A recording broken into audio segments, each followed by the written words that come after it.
all children, except one, grow up. They soon know that they will grow up, and the way Wendy knew was this. One day, when she was 2 years old, she was playing in a garden, and she plucked a flower and ran with it to her mother. I suppose she must have looked rather delightful, for Mrs. Darling put her hand to her heart and cried, "Oh, why can't you remain this way forever?"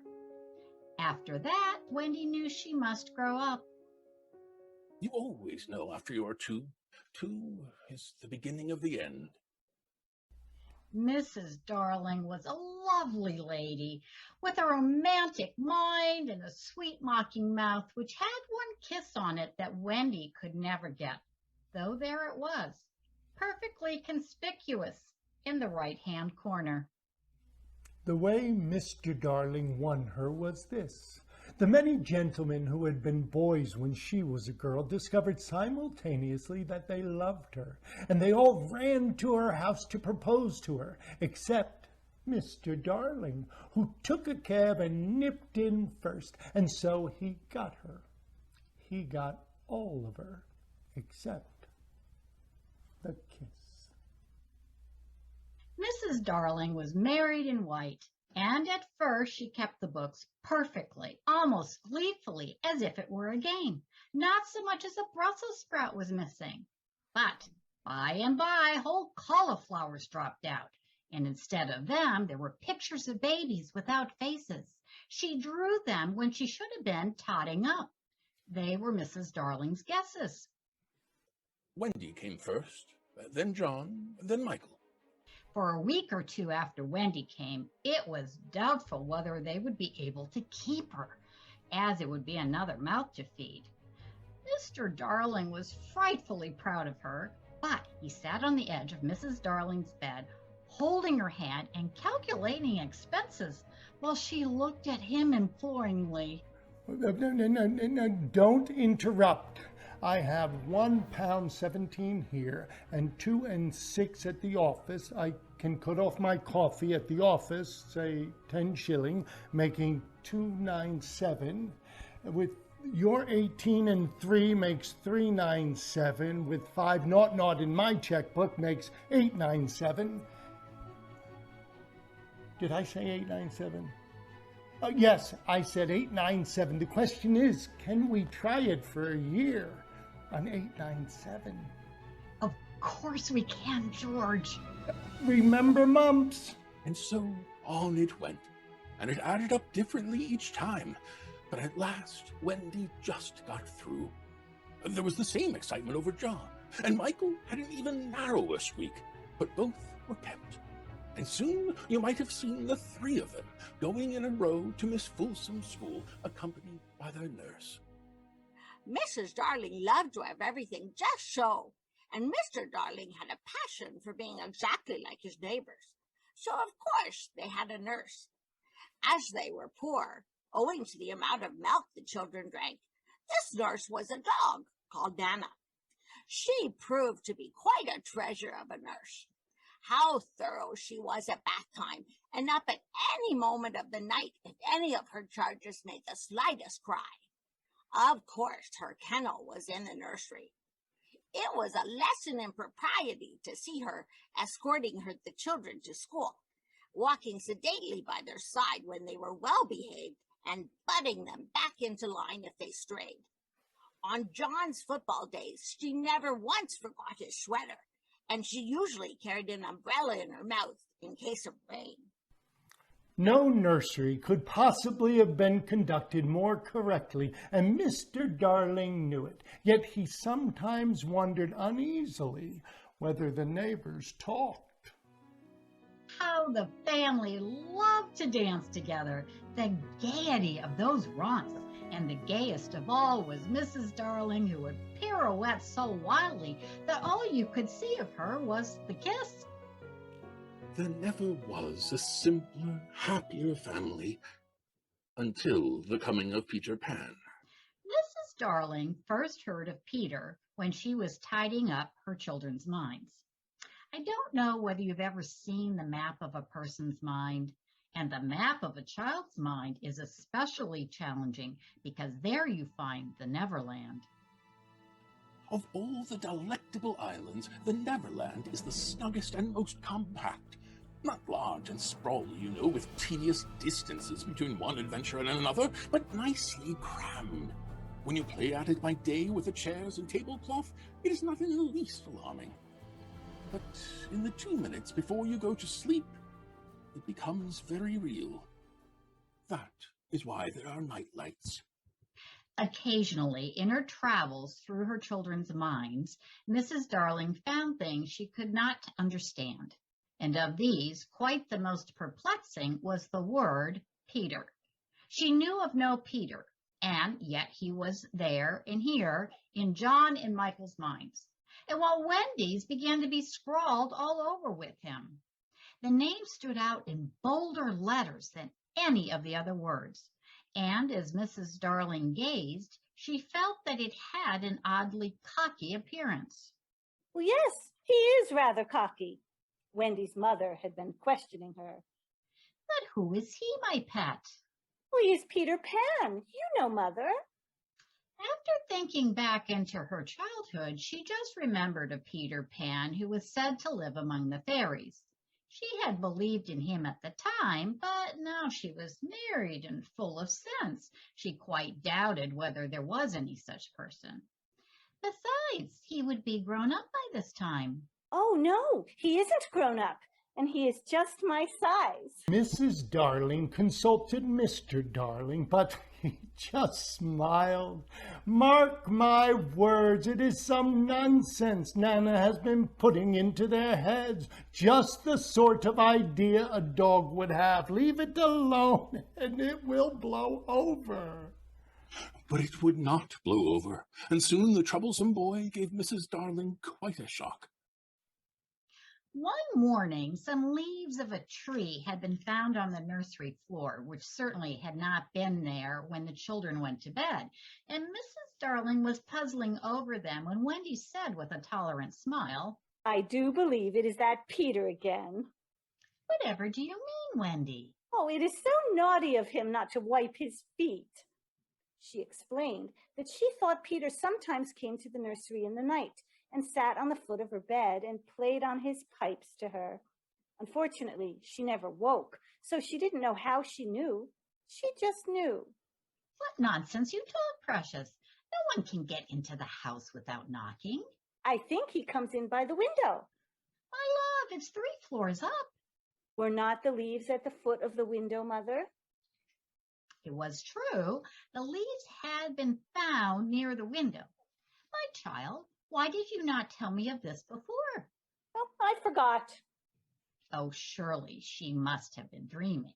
But Wendy had not been dreaming, as the very next night showed, the night on which the extraordinary adventures of these children may be said to have begun. That night, all the children were once more in bed. It happened to be Nana's evening off, and Mrs. Darling had bathed them and sung to them till one by one they had let go her hand and slid away into the land of sleep. All were looking so safe and cozy that she smiled at her fears now and sat down tranquilly by the fire to sew. Then her head nodded, oh so gracefully. She was asleep. While she slept, she had a dream. She dreamt the Neverland had come too near and that a strange boy had broken through from it. He did not alarm her, but in her dream he had rent the film that obscures the Neverland, and she saw Wendy and John and Michael peeping through the gap. The dream by itself would have been a trifle, but while she was dreaming, the window of the nursery flew open and a boy did drop on the floor. He was accompanied by a strange light, no bigger than your fist, which strutted about the room like a living thing. And I think it must have been this light that awakened Mrs. Darling. She started up with a cry, and she saw the boy and somehow knew at once that he was Peter Pan. Mrs. Darling screamed, and as if in answer to a bell, the door opened, and Nana entered, returned from her evening out. She growled and sprang at the boy, who leapt lightly through the window. Again, Mrs. Darling screamed, but this time in distress for him, for she thought he was killed, and she ran down the street to look for his little body, but it was not there. She looked up and in the black night could see nothing but what she thought was a shooting star. She returned to the nursery and found Nana with something in her mouth, which proved to be the boy's shadow. As he lapped at the window, Nana had closed it quickly, too late to catch him, but his shadow had not had time to get out. Slam went the window and snapped it off. Mrs. Darling thought of showing it to Mr. Darling, but he was totting up winter greatcoats for John and Michael, and it seemed a shame to trouble him. Besides, she knew exactly what he would say. It all comes of having a dog for a nurse. She decided to roll the shadow up and put it away carefully in a drawer until a fitting opportunity came for telling her husband. That opportunity came a week later on that never-to-be-forgotten Friday. No, no, Mr. Darling always said when remembering that night, I am responsible for it all. I, George Darling, did it. Mea culpa, mea culpa. He had had a classical education. They sat thus night after night recalling that fatal Friday till every detail was stamped on their brains. If only I had not accepted the invitation to dine at number 27. If only I had not poured my medicine into Nana's bowl. If only I'd pretended to like the medicine, was what Nana's wet eyes said. My liking for parties, George. My fatal gift of humor, dearest. My touchiness about trifles, dear master and mistress. Then one or more of them would break down altogether. Nana at the thought, it's true. They ought not to have had a dog for a nurse. Many a time it was Mr. Darling who put the handkerchief to Nana's eyes. They would sit there in the empty nursery, recalling fondly every smallest detail of that dreadful evening. It had begun so uneventfully, so precisely like 100 other evenings, with Nana putting on the water from Michael's bath and carrying him to it on her back. I won't go to bed. I won't. Nana, it isn't 6 o'clock yet.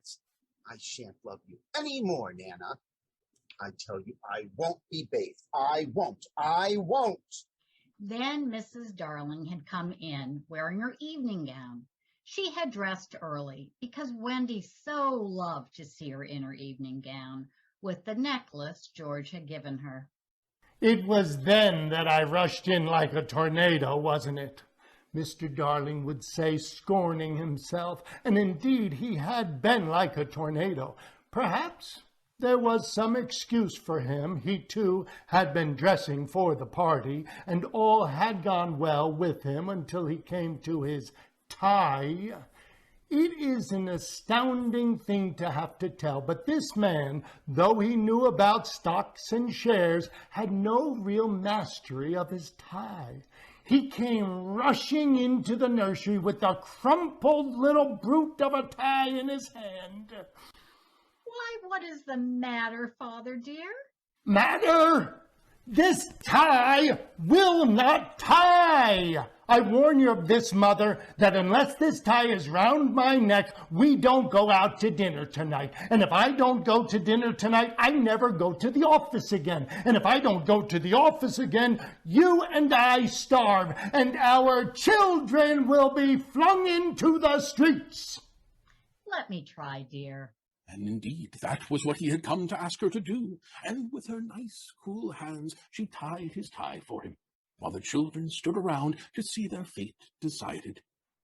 Some men would have resented her being able to do it so easily, but Mr. Darling had far too fine a nature for that. He thanked her carelessly, at once forgot his rage, and in another moment was dancing round the room with Michael on his back. How wildly we romped!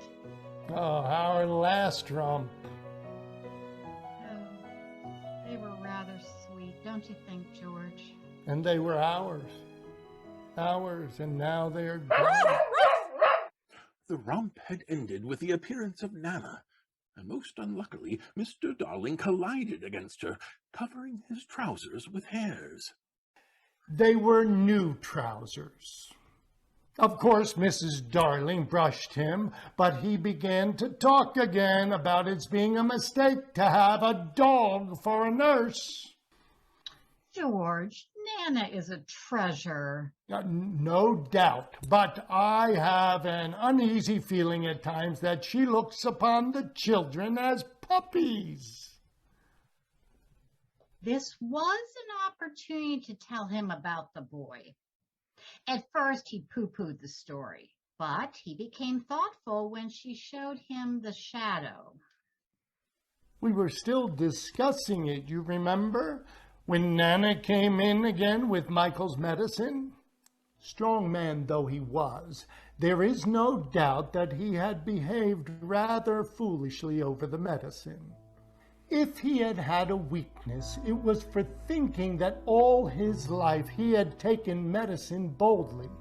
And so now, when Michael dodged the spoon in Nana's mouth, he had said reprovingly, "Be a man, Michael!"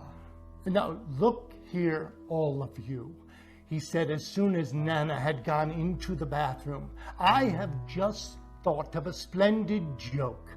I shall pour my medicine into Nana's bowl, and she will drink it thinking it is milk. Oh, Nana, good dog, he said, patting her when she came back. I have put a little milk in your bowl, Nana. Nana wagged her tail, ran to the medicine, and began lapping it up. Then she gave Mr. Darling such a look, not an angry look. She showed him the great red tear that makes us so sorry for noble dogs. It was only a joke. He saw Mrs. Darling comforting her boys and Wendy hugging Nana. Oh, that's right, coddle her. Nobody coddles me. Oh, dear, no. I'm only the breadwinner. Why should I be coddled? Why?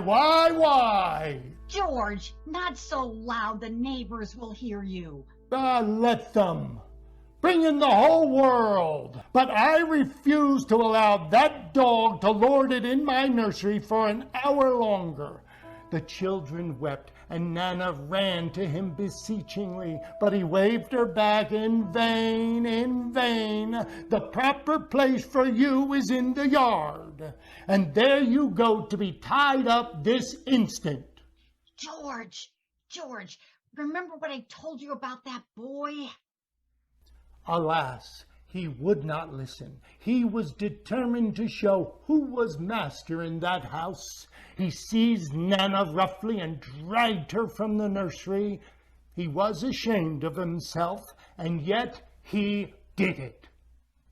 In the meantime, Mrs. Darling had put the children to bed in silence and lit their night lights. They could hear Nana barking. It was because he was chaining her up in the yard.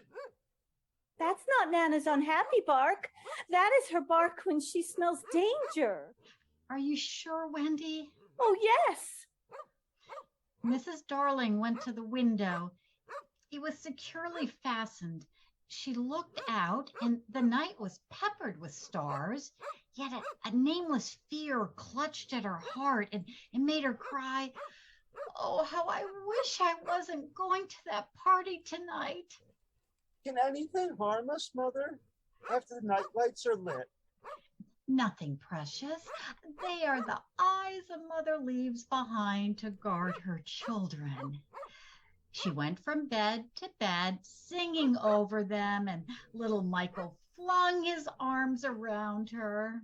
Mother, I'm glad of you. They were the last words she was to hear from him for a long time. Mr. and Mrs. Darling left the house and walked a few yards to number 27. There was a light in the nursery now, 1,000 times brighter than the night lights, looking for Peter's shadow. It was not really a light. It made this light by flashing about so quickly. But when it came to rest for a second, you saw it was a fairy called Tinker Bell.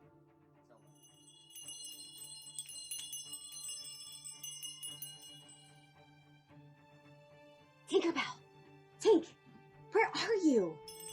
She was in a vase for the moment and liking it extremely. She had never been in a vase before. Oh, do come out of that vase and tell me, do you know where they put my shadow? That lovely tinkle as of golden bells is the fairy language. Tink said that the shadow was in the big box. She meant the chest of drawers.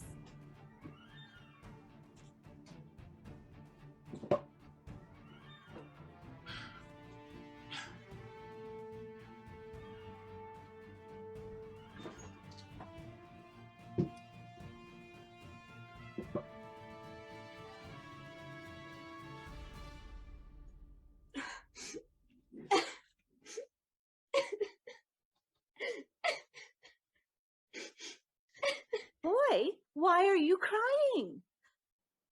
What's your name? Wendy, Moira, Angela, Darling. What's your name? Peter Pan. Where do you live? Second to the right and straight on till morning. Oh, what a funny address. Is that where your mother gets her letters? Don't have a mother. Oh, Peter, no wonder you were crying. I wasn't crying about mothers. I was crying because I can't get my shadow to stick on. Besides, I wasn't crying. It has come off? Yes.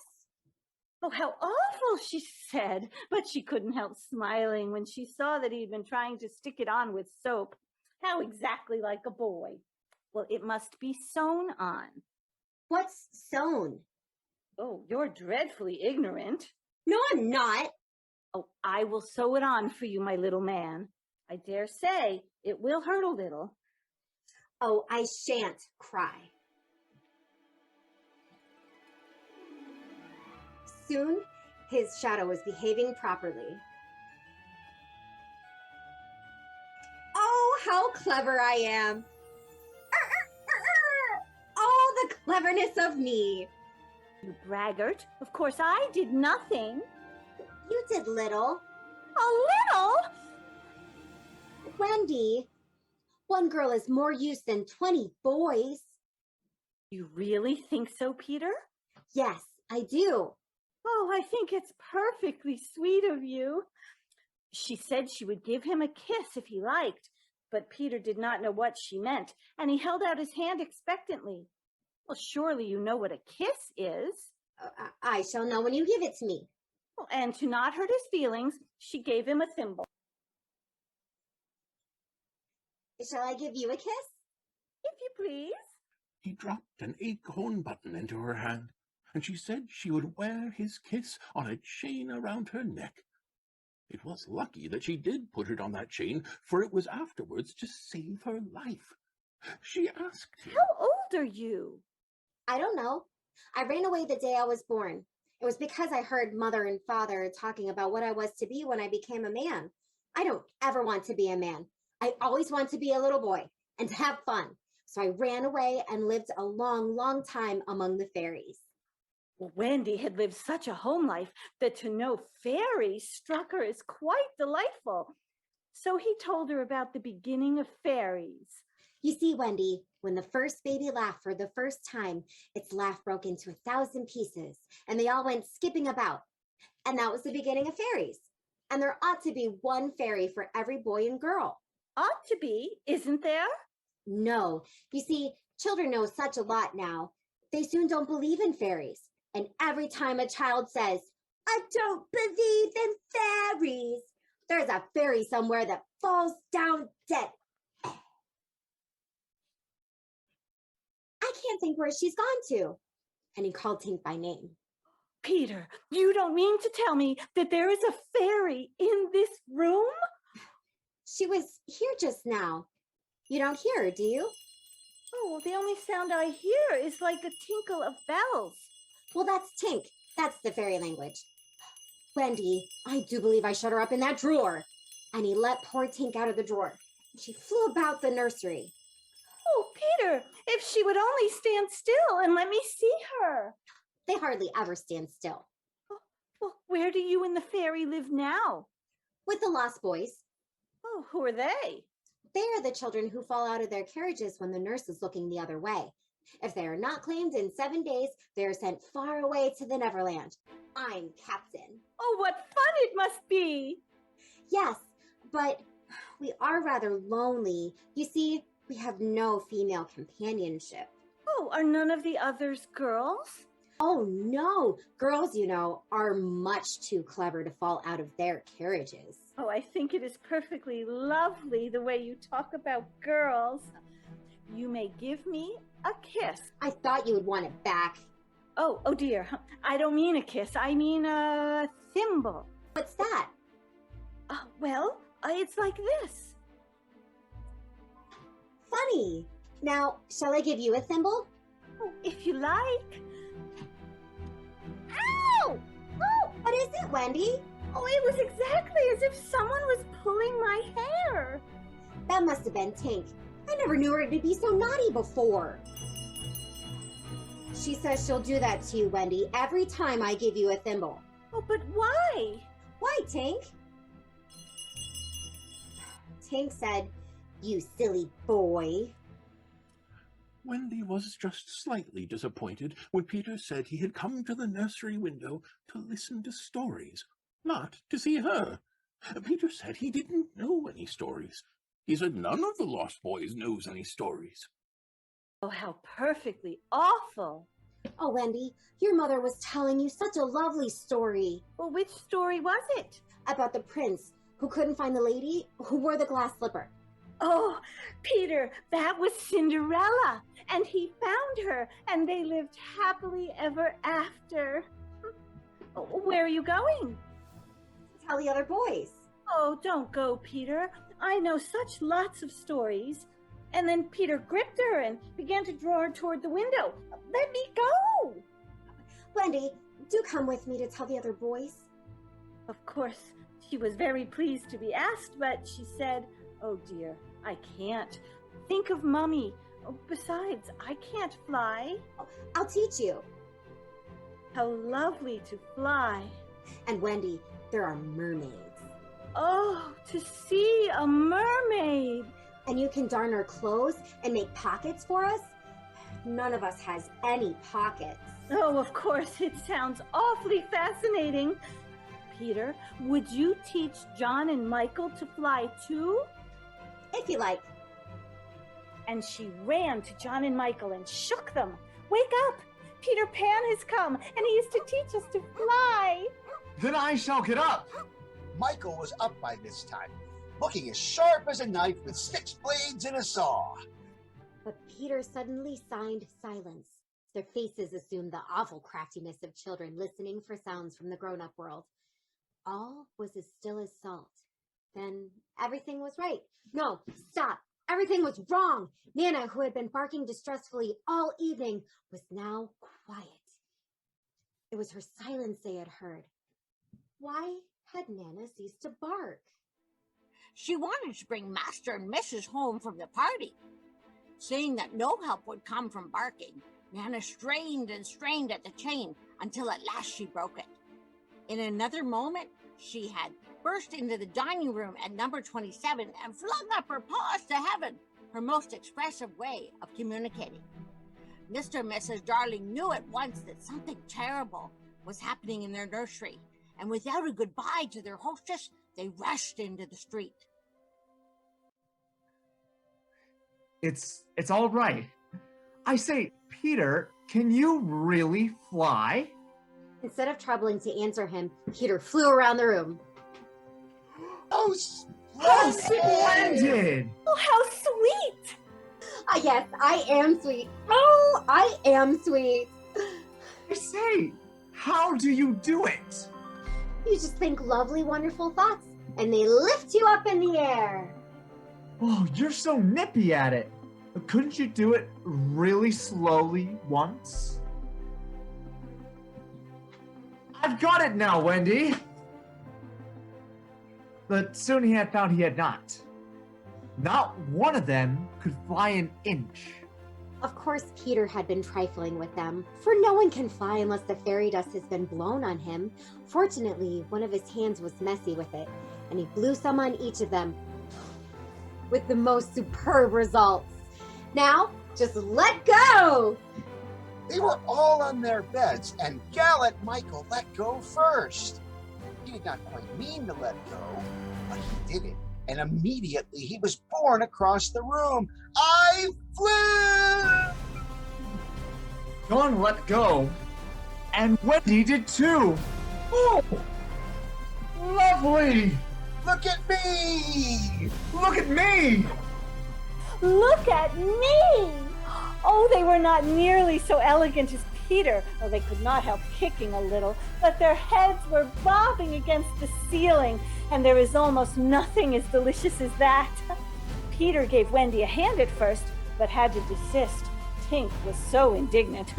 Up and down they went, and round and round. Oh, heavenly was Wendy's word. Why shouldn't we all go out? Of course, it was to this that Peter had been luring them. Michael was ready. He wanted to see how long it took him to go 1,000,000,000 miles. Oh, but Wendy hesitated. Mermaids. Oh. And there are pirates. Pirates? Let us all go at once! It was just at this moment that Mr. and Mrs. Darling hurried with Nana out of number 27. They ran out into the middle of the street to look up at the nursery window. And yes, it was still shut. But the room was ablaze with light. And most heart-gripping sight of all, they could see in shadow on the curtain 3 little figures in night attire circling round and round, not on the floor, but in the air. Not 3 figures, 4. Will they reach the nursery in time? If so, how delightful for them, and we shall breathe a sigh of relief. But there will be no story. On the other hand, if they are not in time, I solemnly promise it will all come right in the end. Peter knew there was not a moment to lose. Come, he cried imperiously, and soared out at once into the night, followed by John and Michael and Wendy. Mr. and Mrs. Darling and Nana rushed into the nursery. Too late. The birds were flown. Second to the right and straight on till morning. That, Peter had told Wendy, was the way to the Neverland.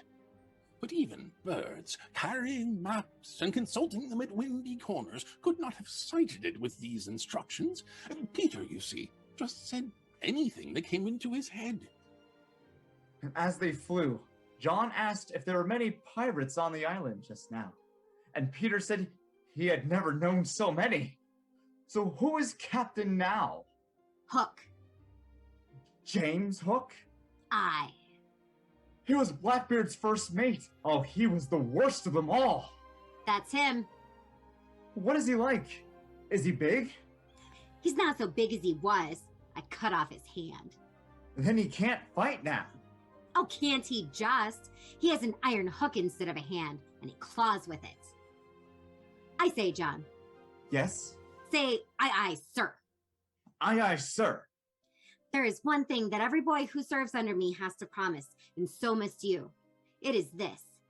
If we meet Hook in open fight, you must leave him to me. I promise. Feeling that Peter was on his way back, the Neverland had again woke into life. In his absence, things are usually quiet on the island. But with the coming of Peter, who hates lethargy, they are underway again. I do wish Peter would come back. I wish he would come back and tell us whether he has heard anything more about Cinderella. I'm confident that my mother must have been very much like Cinderella. All I remember about my mother is that she often said to my father, "Oh, how I wish I had a checkbook of my own." While they talked, they heard a distant sound. You or I, not being wild things of the woods, would have heard nothing. But they heard it, and it was a pirate song. At once, the lost boys... But where are they? They're no longer there. Rabbits could not have disappeared more quickly. I will tell you where they are.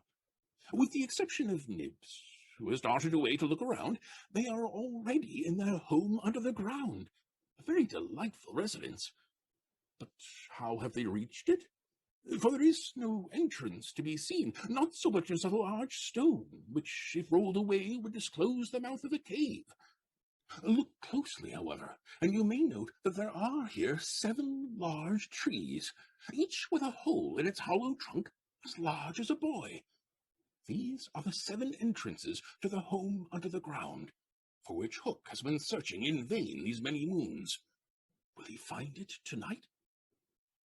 As the pirates advanced, the quick eye of Starkey sighted Nibs disappearing through the wood, and at once his pistol flashed out. But an iron claw gripped his shoulder. Put back that pistol, Starkey. It is one of those boys you hate. I could have shot him dead. Aye, and the sound would have brought Tiger Lily upon us. Do you want to lose your scalp? Besides, he is only 1, and I want to mischief all the 7. Now scatter and look for them. The pirates disappeared among the trees, and in a moment their captain and Smee were alone. Hook heaved a heavy sigh, and perhaps because of the soft beauty of the evening, there came over him a desire to confide to his faithful first mate the story of his life. He sat down on a large mushroom and spoke long and earnestly. But what it was all about, Smee, who was rather stupid, did not know in the least. Later, he caught the word Peter. Most of all, I want their Captain Peter Pan. 'Twas he cut off my arm. I've waited long to shake his hand with this. Oh, I'll tear him. And yet, I've often heard you say that Hook was worth a score of hands for combing the hair and other homely uses. Aye, if I was a mother, I would pray to have my children born with this instead of that.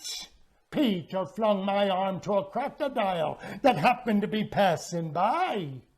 I've often noticed your strange dread of crocodiles.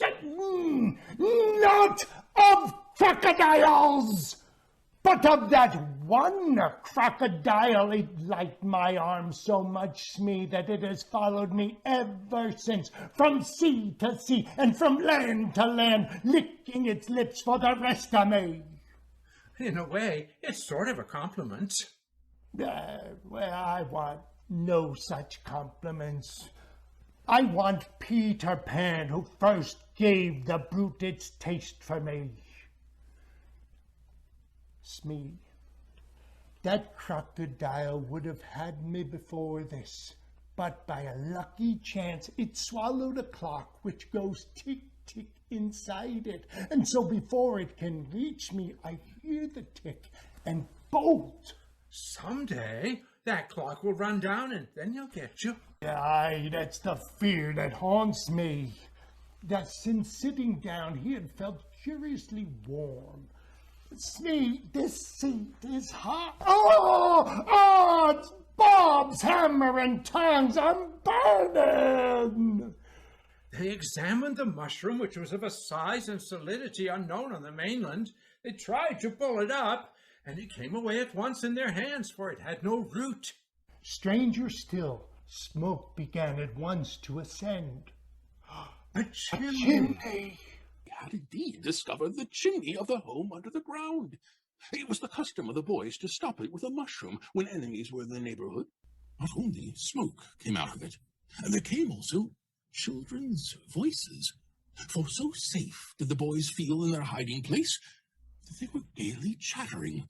The pirates listened grimly, and then replaced the mushroom. They looked round them and noted the holes in the 7 trees. Did you hear them say Peter Pan's away from home? Hook stood for a time, lost in thought, and at last a curdling smile lighted up his face. Smee had been waiting for it. Unrip your plan, Captain. To return to the ship and cook a large, rich cake of a jolly thickness with green sugar on it.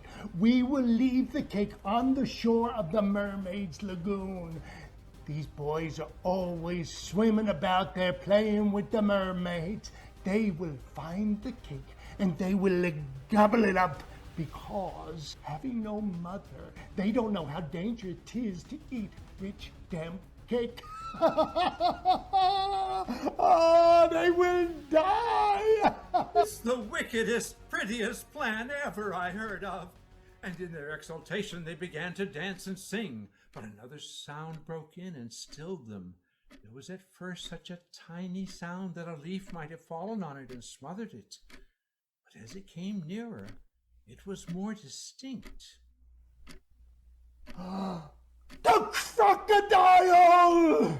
He gasped and bounded away, followed by his first mate. The lost boys came up out of their underground house. Nibs looked up. I see a wonderful thing, a great pink bird. It is flying this way. What kind of a bird do you think? I don't know, but it looks so weary, and as it flies, it moans, "Poor Wendy." Poor Wendy? I remember there are birds called Wendy's. See? It comes. Wendy was now almost overhead, and they could hear her plaintive cry. But more distinct came the shrill voice of Tinker Bell. The jealous fairy had now cast off all disguise of friendship and was darting at her victim from every direction, pinching savagely. Hello, Tink. Peter wants you to shoot the Wendy. Let us do what Peter wishes. Quick, bows and arrows. All but Toodles popped down their trees. He had a bow and an arrow with him, and Tink noted it and rubbed her little hands together. Quick, Toodles, quick! Peter will be so pleased. Toodles excitedly fitted the arrow to his bow. "Out of the way, Tink!" he shouted, and then he fired. And Wendy fluttered to the ground with an arrow in her breast. He was standing like a conqueror over Wendy's body, and the other boys sprang, armed from their trees. "You're too late, boys. I shot the Wendy. Peter will be so pleased with me." Silly boy. This is no bird. I think this must be a lady. A lady? And we have killed her. Now I see Peter was bringing her to us. A lady to take care of us at last. And you killed her. I did it. Don't go. I must. I'm afraid of Peter. Peter! Peter! Greetings, boys! I'm back. Why do you not cheer? Great news, boys. I brought at last a mother for you all. Have you not seen her? She flew this way. Me. Oh, mournful day. Peter, I will show her to you. She is dead. Perhaps she is frightened at being dead. There was the arrow. He pulled it from her heart and faced his band. Whose arrow? Mine, Peter. Dastard hand. Strike, Peter. Strike true. I cannot strike. There's something stays my hand. It is she, the Wendy lady. And I think she said, "Poor Toodles." She lives. The Wendy lady lives. See, the arrow struck at that. It is the kiss I gave her, and it saved her life. I remember kisses. Let me see it. Aye, that's a kiss. Listen to Tink. She is crying because the Wendy lives. Then they had to tell Peter of Tink's crime, and almost never had they seen him look so stern. Listen, Tinkerbell, I am your friend no more. Be gone from me forever. Please, Peter, please. Oh, please. Well, not forever, but for a whole week. But what to do with Wendy? Let us carry her down into the house. Aye, that is what one does with ladies. No, you must not touch her. It would not be sufficiently respectful. That is what I was thinking. But if she lies there, she will die. Why? She will die, but there is no way out. Yes, there is. Let us build a house around her. In a moment, they were busy as tailors the night before a wedding. They scurried this way and that, down for bedding, up for firewood. And while they were at it, who should appear but John and Michael? As they went along the ground, they fell asleep standing, stopped, woke up, moved another step, and slept again.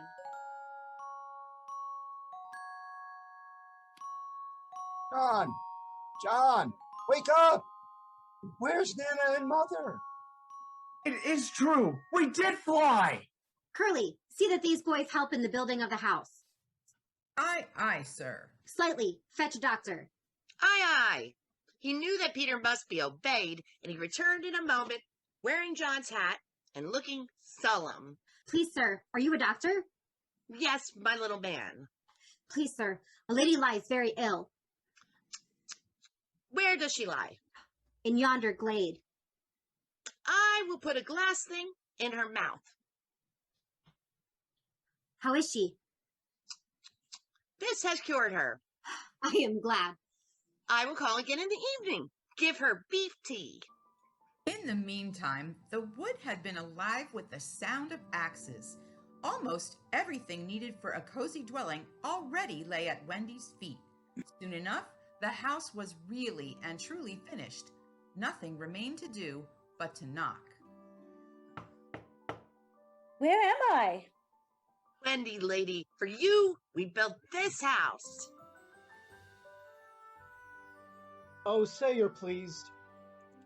Oh, it's a lovely, darling house. And we are your children. Oh, Wendy, lady, our mother. Oh, ought I? Of course, it's frightfully fascinating, but you see, I am only a little girl. I have no real experience. That doesn't matter. What we need is just a nice, motherly person. Oh dear, well, you see, I feel that is exactly what I am. It is. Very well. I will do my best. Come inside at once, you naughty children. I am sure your feet are damp. And before I put you to bed, I have just time to finish the story of Cinderella. The children often spent long summer days on a mermaid's lagoon, swimming or floating most of the time, playing the mermaid games in the water, and so forth. You must not think from this that the mermaids were on friendly terms with them. On the contrary, it was among Wendy's lasting regrets that all the time she was on the island, she never had a civil word from one of them. It must have been rather pretty to see the children resting on a rock for half an hour from their midday meal. Wendy insisted on their doing this, and it had to be a real rest, even though the meal was make-believe.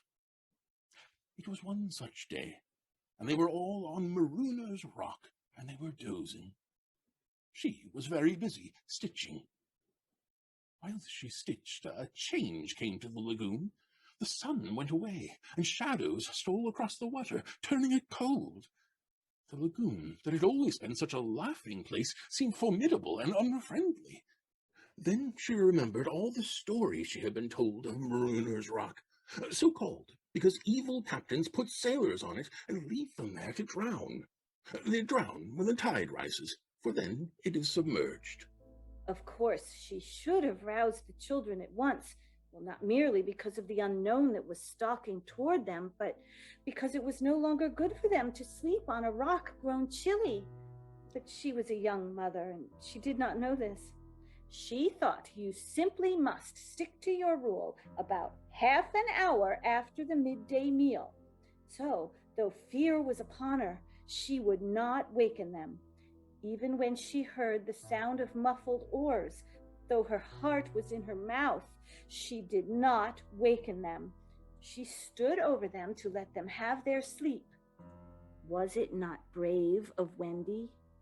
It was well for those boys that there was one among them who could sniff danger even in his sleep. Peter sprang up, as wide awake at once as a dog, and with a warning cry, he roused the others. Pirates, dive! There was a gleam of legs, and instantly the lagoon seemed deserted.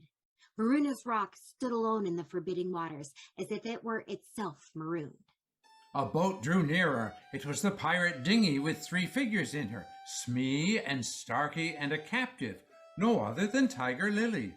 Her hands and ankles were tied, and she knew what was to be her fate. She was to be left on the rock to perish, yet her face was impassive. She was the daughter of a chief. She must die as a chief's daughter. They had caught her boarding the pirate ship with a knife in her mouth. In the gloom they brought with them, the pirates did not see the rock until they had crashed into it. Luff, you lubber! There's the rock. Now then, what we have to do is to hoist Tiger Lily onto it and leave her here to drown. It was the work of one brutal moment to land the beautiful girl on the rock. She was too proud to offer a vain resistance. Quite near the rock, but out of sight, 2 heads were bobbing up and down, Peter's and Wendy's. Wendy was crying, for it was the first tragedy she had seen. Peter had seen many tragedies, but had forgotten them all. He was less sorry than Wendy for Tiger Lily, and he meant to save her. An easy way would have been to wait until the pirate had gone, but he was never one to choose the easy way. There was almost nothing he could not do, and now he imitated the voice of Hook. Ahoy there, you lubbers! The captain! He must be swimming out to us. We're putting Tiger Lily on the rock. Set her free! Free? Yes, cut her bonds and let her go! But Captain! At once, do you hear? Or I'll plunge me hook in you. This is strange. Better do what the captain orders, and he cut Tiger Lily's cords. At once, like an eel, she slid into the water. Ahoy! Rang over the lagoon, and this time it was not Peter who had spoken. Boat ahoy! Captain, all is well. He sighs. He sighs again. And yet, a 3rd time he sighs. The game's up. Those boys have found a mother. Oh, evil day! What's a mother? He doesn't know. And always after this, she felt that if you could have a pet pirate, Smee would be her one. What was that? I heard nothing, and as the pirates looked, they saw a strange sight. It was a nest floating on the lagoon, and the never bird was sitting on it. See? That is a mother! What a lesson! The nest must have fallen into the water, but would the mother desert her eggs? No! Captain, could we not kidnap those boys' mother and make her our mother? It is a princely scheme, better even than the rich damn cake. We will seize the children and carry them to the boat. The boys we will make walk the plank, and Wendy shall be our mother! Never! What was that? It must have been a leaf in the wind? Do you agree to the plan? There is my hand on it. And mine. And there is my hook. Swear! And they both swore. By this time they were on the rock, and suddenly Hook remembered Tiger Lily. Where is Tiger Lily? Oh, that's all right, Captain. We let her go. What? Let her go? 'Twas your orders. You called to us over the water to let her go. Brimstone and gall! What cheating is going on here? Lad, I gave no such order. It is very strange. Spirit that haunts this dark lagoon tonight, dost hear me? Odds bobs, hammer and tongs, I hear you. Who are you, stranger? Speak! I am James Hook, captain of the Jolly Roger. You are not! You are not! Brimstone stone and gall. Say that again, and I'll cast anchor in you. If you are Hook, come tell me who I am. A codfish. A codfish! Have we been captained all this time by a codfish? It is lowering to our pride. Hook, have you another voice? I have. And another name? Aye. Vegetable? No. Mineral? No. Animal? Yes. Man? No. Boy? Yes. Ordinary boy? No. Wonderful boy? Yes. Are you in England? No. Are you here? Yes. You ask him some questions. I can't think of a thing. Can't guess? Can't guess? Do you give it up? Yes! Yes! Well, then I am Peter Pan. Now we have him! Into the water, Smee! Starkey, guard the dinghy! Take him dead or alive! Are you ready, boys? Aye. The fight was short and sharp. First to draw blood was John, who gallantly climbed into the boat and held Starkey. There was a fierce struggle, in which the cutlass was torn from the pirate's grasp. He wriggled overboard, and John leapt after him. The dinghy floated away. Here and there, a head bobbed up in the water, and there was a flash of steel, followed by a cry or a whoop. In the confusion, some struck at their own side. The sword of Smee got Tootles in the fourth rib, but he was himself nicked in turn by Curly. Farther from the rock, Starkey was pressing slightly and the twins hard. Where all this time was Peter? He was seeking bigger game. The others were all brave boys, and they must not be blamed for backing from the pirate captain. His iron claw made a circle of dead water round him, from which they fled like affrighted fishes. But there was one who did not fear him. There was one who was prepared to enter that circle.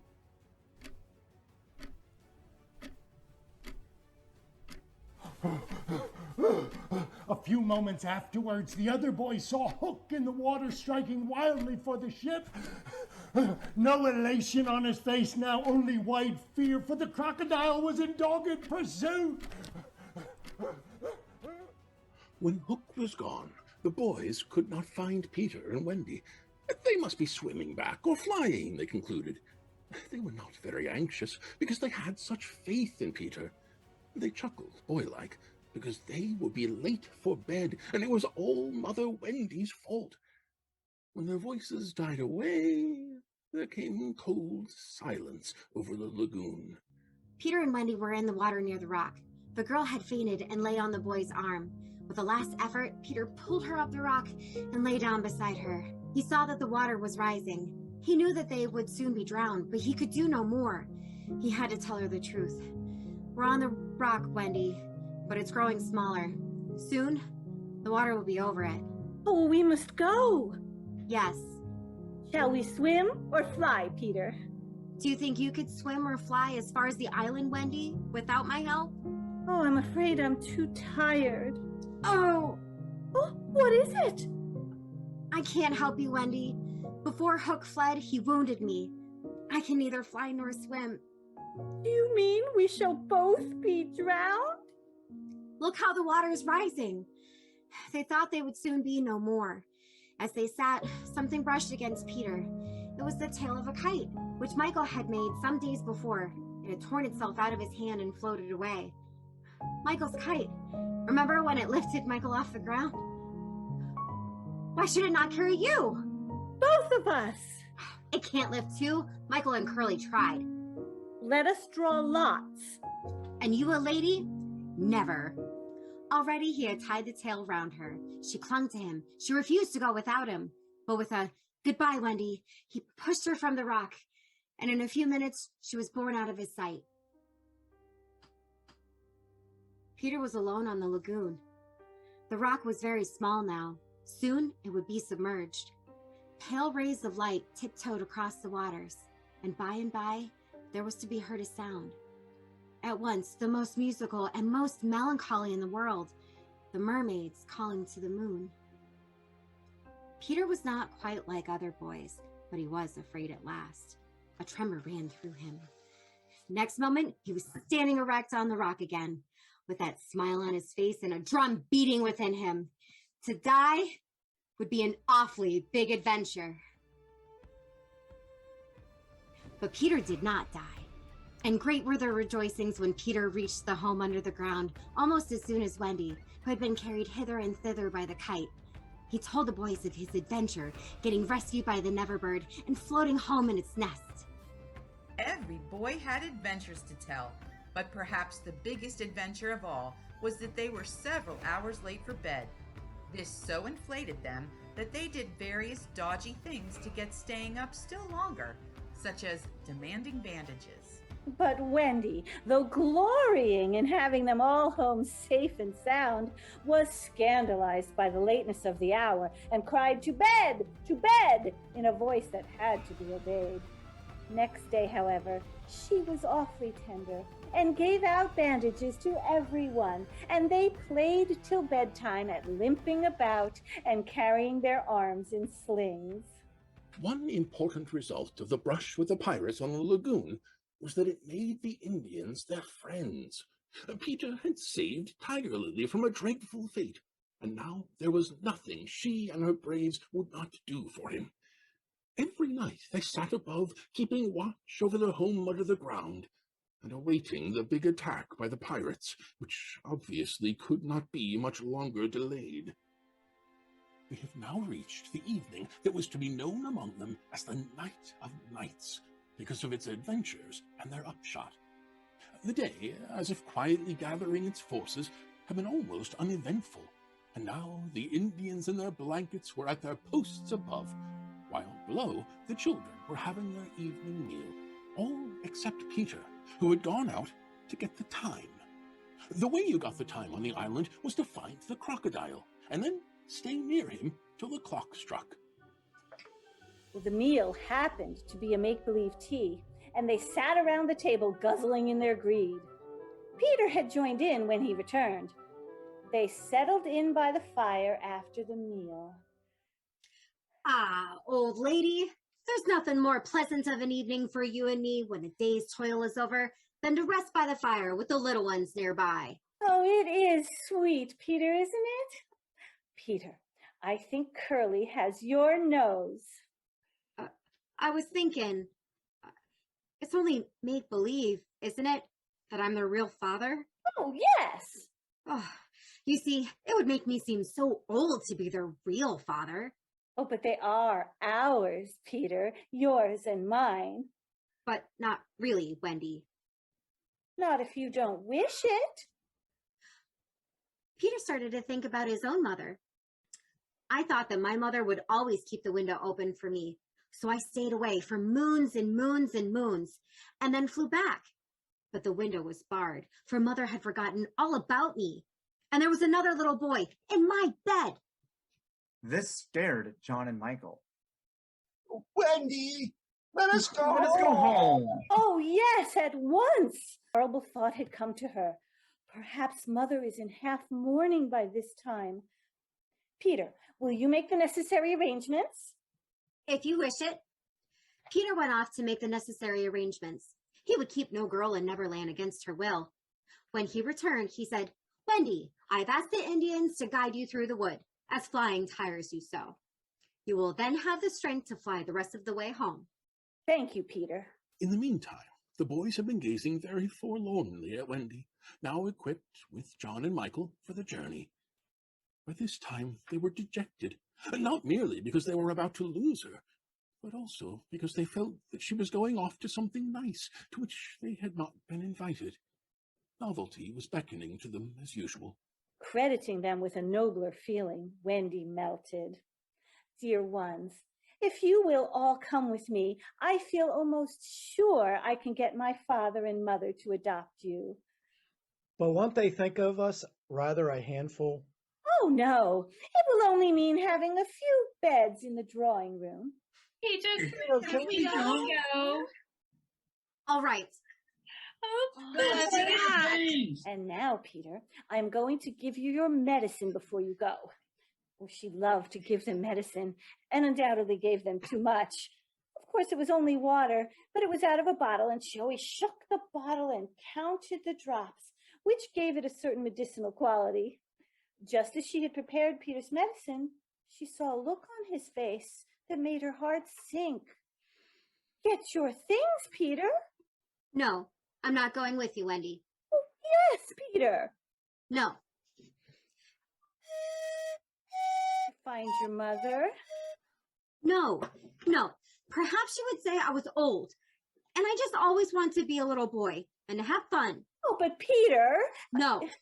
When the boys returned, ready for the journey, Wendy gave them the news. Peter isn't coming. Oh, no. If you find your mothers, I hope you like them. Now then, no fuss, no blubbering. Goodbye, Wendy. Well, you will remember about changing your pajamas, Peter. Yes. And you will take your medicine. Yes. That seemed to be everything, and an awkward pause followed. Peter, however, was not the kind that breaks down before other people. And it was at this moment that the pirates made their dreadful attack upon the Indians. Above, where all had been so still, the air was rent with shrieks and clash of steel. Below, there was dead silence. Mouths opened and remained open. As for Peter, he seized his sword, and the lust of battle was in his eye. The pirate attack had been a complete surprise to the Indians. They seized their weapons, and the air was torn with the war cry. But it was too late. The Indians were defeated. The night's work was not yet over, for it was not the Indians Hook had come out to destroy. It was Pan he wanted. Pan and Wendy and their band, but chiefly Pan. The pandemonium above ceased almost as suddenly as it arose, passed like a fierce gust of wind. But those below know that in the passing it has determined their fate. Which side had won?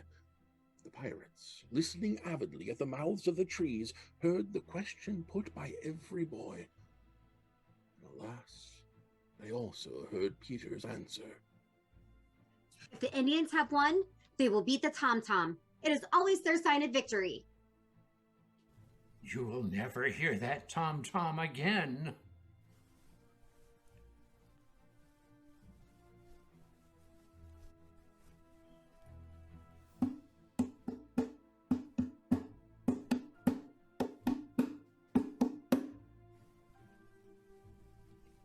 The tom-tom, an Indian victory! The doomed children answered with a cheer.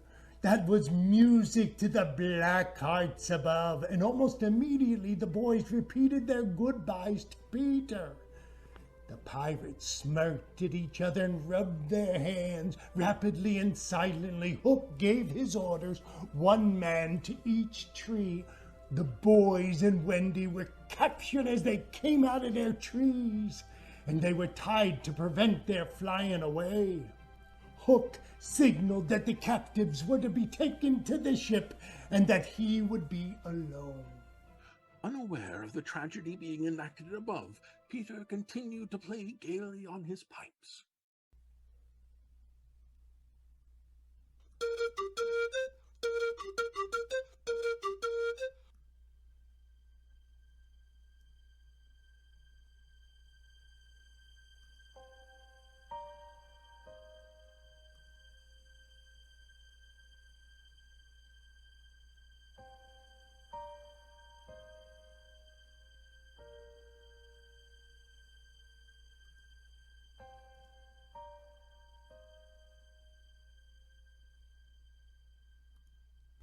The first thing Hook did on finding himself alone was to tiptoe to Slightly's tree and make sure that it provided him with a passage. He went down into the underground home, and as his eyes became accustomed to the dim light, he saw Peter fast asleep, defenseless. He caught sight of Peter's medicine standing on a ledge within easy reach. Hook fathomed what it was straight away and immediately knew that the sleeper was in his power. Lest he should be taken alive, Hook always carried about his person a dreadful drug, blended by himself, boiled down into a yellow liquid quite unknown to science, which was probably the most virulent poison in existence. 5 drops of this he now added to Peter's cup. Then he cast one long, gloating look upon his victim, and turning, wormed his way with difficulty up the tree.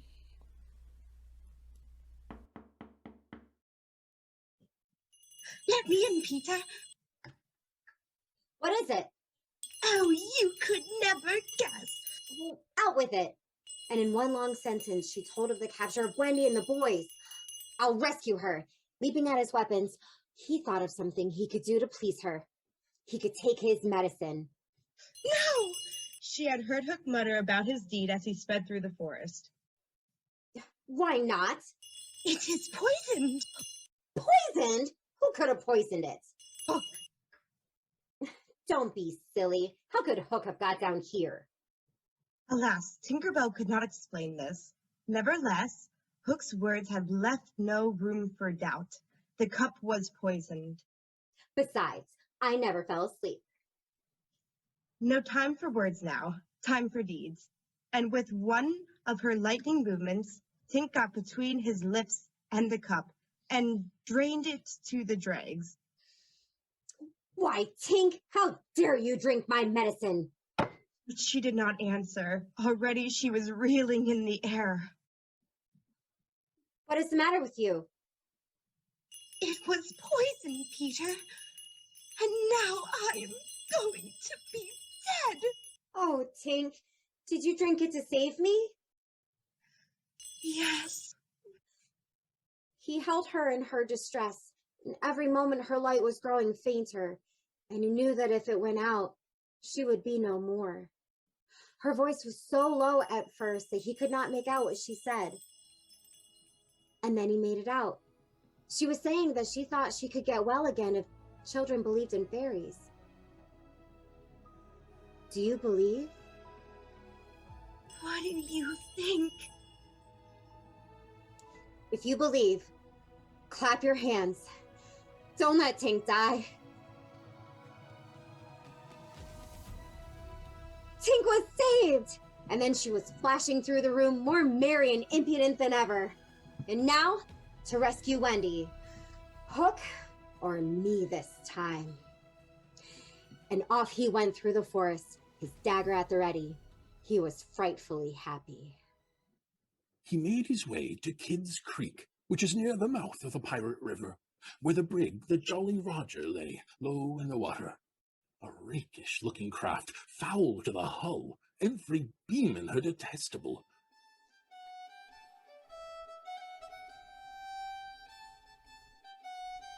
Checo, are all the children chained so that they cannot fly away?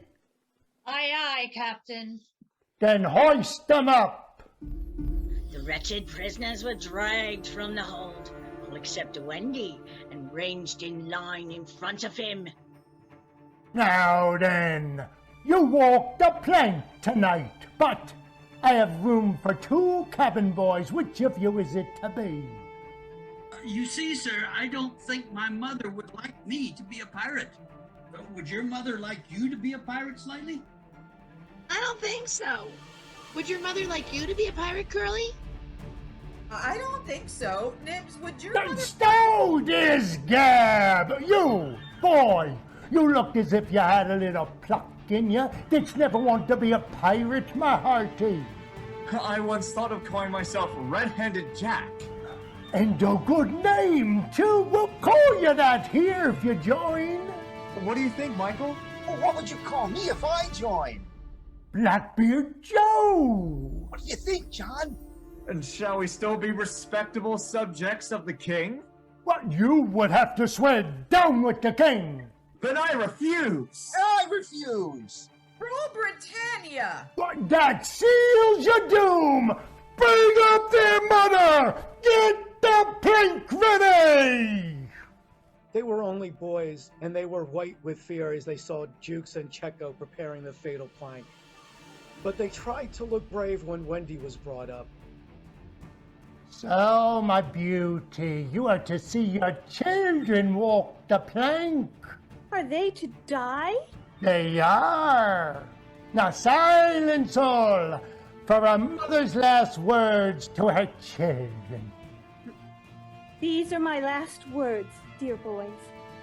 I feel that I have a message to you from your real mothers, and it is this. We hope our sons will die like English gentlemen. I'm going to do what my mother hopes. What are you to do, Slightly? What my mother hopes. What are you to do, Nibs? What my mother hopes. John, what? Tie her up! It was me who tied her to the mast. See here, honey. I'll save you if you promise to be my mother. I would almost rather have no children at all. Hide me, Smee! They gathered round him, all eyes averted from the thing that was coming aboard. They had no thought of fighting it. It was fate. Only when Hook was hidden from them did curiosity loosen the limbs of the boys, so that they could rush to the ship's side to see the crocodile climbing it. Then they got the strangest surprise, for it was no crocodile that was coming to their aid. It was Peter. When last we saw Peter, he was stealing across the island with his dagger at the ready. He had seen the crocodile pass by without noticing anything peculiar about it. But by and by he remembered that it had not been ticking. At first he thought this eerie, but soon concluded rightly that the clock had run down. Peter began to consider how he could turn the catastrophe to his own use, and he decided to tick. Peter had reached the shore without mishap and swum into the sea. As he swam, he had but one thought: Hook or me this time. The crocodile followed him. Peter climbed the side of the ship and quickly vanished into the cabin, for more than one pirate was screwing up his courage to look around. It's gone, Captain. All's well again. Well, then here's to Johnny Plank. Do you want to touch of the cat o' nine tails before you walk the plank? No. That's the cat, Jukes. It's in the cabin. The cabin? Peter was in the cabin. The boys gazed at each other. Aye, aye, said Jukes, and he strode into the cabin. All of a sudden, there was a dreadful screech. It wailed through the ship and died away. Then was heard a crowing sound, which was well understood by the boys, but to the pirates was almost more eerie than the screech. What was that? Checo hesitated for a moment, then swung into the cabin. He tottered out, haggard. What's the matter with Bill Jukes, your dog? The matter with him, he's dead. Stabbed. Bill Jukes dead? The cabin's as black as a pit, but there is something terrible in there. The thing you heard crowing. Checo, go back and fetch me that doodle-doo! No. Did you say you would go, Checo? Checo went, and again came a death screech, and again a crow. Odds, death, and odds that you was to bring me that doodle-doo! Wait till Checo comes out!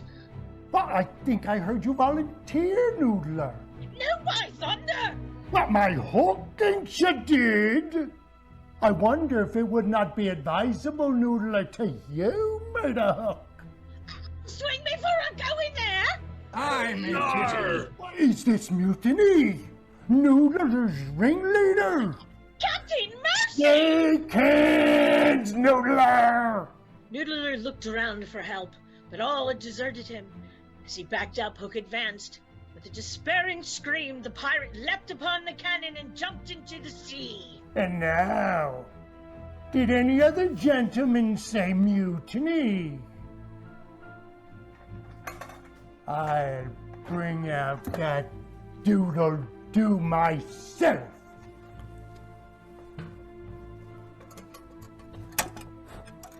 Whoa! Whoa! Something blew out the light! Something. What of Checo? He's as dead as Jukes! Now, lads, here's an ocean. Open the cabin door and drive the boys in. Let them fight the doodle-doo for their lives. If they kill him, we're so much the better. If he kills them, we're none the worse. The pirates did his bidding. The boys, pretending to struggle, were pushed into the cabin and the door was closed on them. Now, listen. All listened, but not one dared to face the door. Yes, one, Wendy, who all this time had been bound to the mast. It was for neither a scream nor a crow that she was watching. It was for the reappearance of Peter. She had not long to wait. In the cabin he had found the thing for which he had gone in search, the key that would free the children of their manacles. And now they all stole forth, armed with such weapons as they could find. First signing them to hide, Peter cut Wendy's bonds. And then nothing could have been easier than for them all to fly off together. But one thing barred the way. An oath. Hook or me this time. So, when he had freed Wendy, he whispered for her to conceal herself with the others, and himself took her place by the mast, her cloak around him, so that he should pass for her. Lads, I've thought it out. It's the girl. Never was luck on a pirate ship with a woman on board. Fling the girl overboard. There's none can save you now, missy. There's one. Who's that? Peter Pan, the Avenger! Cleave him to the brisket! Down, boys, and at them! In another moment, the clash of arms was resounding through the ship. Had the pirates kept together, it is certain they would have won. The onset came when they were still unstrung, and they ran hither and thither, striking wildly, each thinking himself the last survivor of the crew. Man to man, they were the stronger, but they fought on the defensive only, which enabled the boys to hunt in pairs and choose their quarry. Some of the miscreants leapt into the sea. Others hid in dark recesses, where they were found by Slightly, who did not fight, but ran about with a lantern which he flashed in their faces, so that they were half blinded and fell as an easy prey to the swords of the other boys. Oh! There was little sound to be heard but the clang of weapons and an occasional screech or splash. When all the pirates were gone, a group of savage boys surrounded Hook, who seemed to have a charmed life as he kept them at bay in that circle of fire. Put up your swords, boys. This man is mine. So, Pan, this is all you're doing. I, James Hook, 'tis all my doing. Proud and insolent youth, prepare to meet thy doom. Dark and sinister man, have at thee!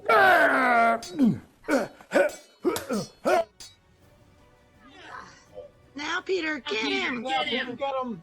Oh.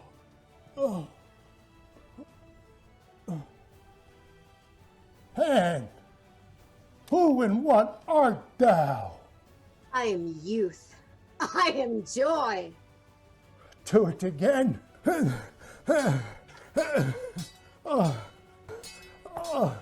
Well, seeing Peter slowly advancing upon him through the air with dagger poised, he sprang upon the bulwarks to cast himself into the sea, where the crocodile was waiting for him. Peter broke the rules of swordplay and kicked Hook over the railing. bad form. And he went overboard to the crocodile. Wendy, of course, had stood by, taking no part in the fight, though watching Peter with glistening eyes. She praised all the boys equally and shuddered delightfully when Michael showed her the place where he had killed one of the pirates. And then she took them into Hook's cabin and pointed to his watch, which was hanging on a nail. It said 1:30. The lateness of the hour was almost the biggest thing of all. She got them to bed in the pirates' bunks pretty quickly, you may be sure. All but Peter, who strutted up and down on the deck until at last he fell asleep. We must now return to that desolate home from which 3 of our characters had taken heartless flight so long ago. It seems a shame to have neglected the children's parents all this time, and yet we may be sure that Mrs. Darling does not blame us. If we had returned sooner to look with sorrowful sympathy at her, she would probably have cried. Don't be silly. What do I matter? Do go back and keep an eye on the children. When the children flew away, Mr. Darling felt in his bones that all the blame was his for having chained Nana up, and that from first to last she had been wiser than he. Having thought the matter out after the flight of the children, he went down on all fours and crawled into the kennel. To all Mrs. Darling's dear invitations to him to come out, he replied sadly but firmly, "No, my own one, this is the place for me." And there never was a more humble man than the once proud George Darling. As he sat in the kennel of an evening, talking with his wife of their children in all their pretty way, very touching was his deference to Nana. He would not let her come into the kennel, but on all other matters, he followed her wishes implicitly. And George, you are full of remorse, aren't you? Full of remorse as ever, dearest. You see my punishment living in a kennel. And then, feeling drowsy, he curled round in the kennel. Won't you play me to sleep on the nursery piano? And as she was crossing to the day nursery, he added thoughtlessly, "Oh, and shut that window. I feel a draft." Oh, George, never ask me to do that. The window must always be left open for them. Always, always. He begged her pardon, and she went into the day nursery and played. And soon he was asleep. While he slept, Wendy and John and Michael flew into the room. They alighted on the floor, quite unashamed of themselves, and the youngest one had already forgotten his home. John, I think I have been here before. Of course you have, you silly. There's your old bed. So it is! I say, the kennel! Perhaps Nana is inside it. Hello? There's a man inside it. It's Father. Oh, let me see Father. He's not so big as the pirate I killed.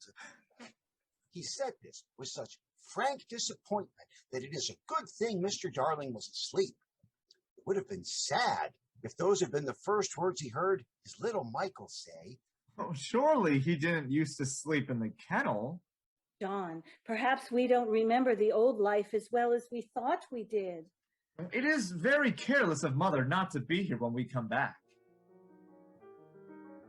Mother! So it is! Then, are you not really our mother, Wendy?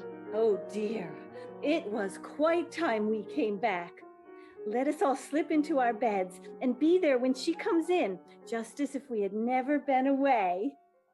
And so, when Mrs. Darling went back to the night nursery to see if her husband was asleep, all the beds were occupied. The children waited for her cry of joy, but they did not come. She saw them, but she did not believe they were there. You see, she saw them in their beds so often in her dreams. as she thought this was just the dream hanging round her still. She sat down in the chair by the fire, where in the old days she had nursed them. Mother! That's Wendy. Mother! That's John. Mother! He knew her now. That's Michael. She said, and she stretched out her arms for her 3 little selfish children she thought she would never see again. And they went round Wendy and John and Michael, who slipped out of bed to run to her. George! George! And Mr. Darling woke to share her bliss, and Nana came rushing in. There could not have been a lovelier sight, but there was none to see it except the little boy who was staring in at the window, who had followed Wendy after all. He had had ecstasies innumerable that other children can never know. But he was looking through the window at the one joy from which he must forever be barred. Hope you want to know what became of the other boys? They were waiting below to give Wendy time to explain about them, and when they had counted 500, they went up. They went up by the stair, because they thought this would make a better impression. They stood in a row in front of Mrs. Darling with their hats off. They said nothing, but their eyes asked her to have them. They ought to have looked at Mr. Darling also, but they forgot about him. Of course, Mrs. Darling said at once that she would have them, but Mr. Darling was curiously depressed, and they saw that he considered 6 a rather large number. George! Then he burst into tears, and the truth came out. He was as glad to have them as she was, he said, but he thought they should have asked his consent as well as hers. But they said they were sorry, and he was absurdly gratified and said he would find space for them all in the drawing room if they fitted in. As for Peter, who wouldn't stay, he saw Wendy once again before he flew away. He did not exactly come to the window, but he brushed against it in passing so that she could open it if she liked and call to him. That is what she did. Hello, Wendy. Goodbye. Oh dear, are you going away? Yes. Mrs. Darling came into the room. For a present, she was keeping a sharp eye on Wendy. She told Peter that she had adopted all the other boys and would like to adopt him also. Would you send me to school? Yes. And then to an office? I suppose so. Soon I would be a man? Very soon. I don't want to go to school and learn solemn things. I don't want to be a man. But where are you going to live? With Tink in the house we built for Wendy. The fairies put it up high among the treetops where they sleep at nights. How lovely! Well then, come with me to the little house. May I, Mummy? Certainly not. I've got you home again, and I mean to keep you. Oh, but he so does need a mother. So do you, my love. Mrs. Darling made this handsome offer to let Wendy go with him for a week every year to do his spring cleaning. You won't forget me, Peter, will you, before spring cleaning time comes? Of course, Peter promised, and then he flew away. He took Mrs. Darling's kiss with him. The kiss that had been for no one else, Peter took quite easily. Funny, but she seemed satisfied. Of course, all the boys went to school, and as time passed, they no longer believed. Michael believed longer than the other boys, though they jeered at him. He was with Wendy when Peter came for her at the end of the first year. Wendy flew away with Peter, and her one fear was that he might notice how tall she had become. But he never noticed. He had so much to say about himself. She had looked forward to thrilling talks with him about old times, but new adventures had crowded the old ones from his mind. Wendy was pained, too, to find that the past year was but as yesterday to Peter. Oh, it had seemed like such a long year of waiting to her. But he was exactly as fascinating as ever, and they had a lovely spring cleaning in the little house in the treetops. Next year, he did not come for her. Perhaps he is ill. No, he is never ill. Perhaps There is no such person, Wendy. Peter came next spring cleaning, and the strange thing was that he never knew he had missed a year. That was the last time the girl Wendy ever saw him. For a little longer, she tried for his sake not to have growing pains, but the years came and went without bringing the careless boy, and when they met again, Wendy was a married woman. The years rolled on and Wendy had a daughter. She was called Jane and always had an odd inquiring look, as if from the moment she arrived on the mainland, she wanted to ask questions. When she was old enough to ask them, they were mostly about Peter Pan. She loved to hear of Peter, and Wendy told her all she could remember in the very nursery from which the famous flight had taken place. There were 2 beds in the nursery now, Jane and her nurses. Once a week, Jane's nurse had her evening off, and then it was Wendy's part to put Jane to bed. It was the spring of the year, and the story had been told for the night, and Jane was now asleep in her bed. Wendy was sitting on the floor, very close to the fire, so as to see to darn, for there was no other light in the nursery. And while she sat darning, she heard a crow. Then the window blew open as of old, and Peter dropped in on the floor. He was exactly the same as ever. He was a little boy, and she was grown up. She huddled by the fire, not daring to move, helpless and guilty, a grown woman. Hello, Wendy. He didn't notice any difference, for he was thinking chiefly of himself. Hello, Peter. Hello. Where's John? John is not here now. Is Michael asleep? That's not Michael. Is it a new one? Yes. Boy or girl? A girl. Peter, are you expecting me to fly away with you? Of course. That is why I have come. Have you forgotten that this is spring cleaning time? Oh, I can't come. I have forgotten how to fly. Oh, I'll soon teach you again. Oh, Peter, don't waste the fairy dust on me. At last, fear assailed him. What is it? Oh, I am old, Peter. I am ever so much more than 20. I grew up long ago. You promised not to. I couldn't help it. I'm a married woman, Peter. No, you're not. Yes, and the little girl in the bed is my baby. No, she's not. But I suppose she was, and he sat down on the floor and sobbed. And Wendy did not know how to comfort him, though she could have done it so easily once. She was only a woman now, and she ran out of the room to try to think.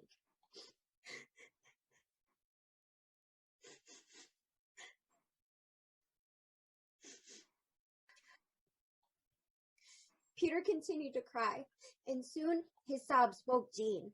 She sat up in bed and was interested at once. Boy, why are you crying? Hello? Hello? My name is Peter Pan. Yes, I know. I came back for my mother to take her to the Neverland. Yes, I know. I have been waiting for you. When Wendy returned, she found Peter sitting on the bedpost, crowing gloriously, while Jane in her nightie was flying around the room in solemn ecstasy. She is my mother. He does so need a mother. Oh, yes, I know. No one knows it so well as I. Goodbye. He rose in the air, and the shameless Jane rose with him. It was already her easiest way of moving about. Wendy rushed to the window. No, no! It's just for spring cleaning time. He always wants me to do his spring cleaning. Oh, if only I could go with you. You see, you can't fly. Of course, in the end, Wendy let them fly away together. Our last glimpse of her shows her at the window, watching them receding into the sky, till they were as small as stars. The end.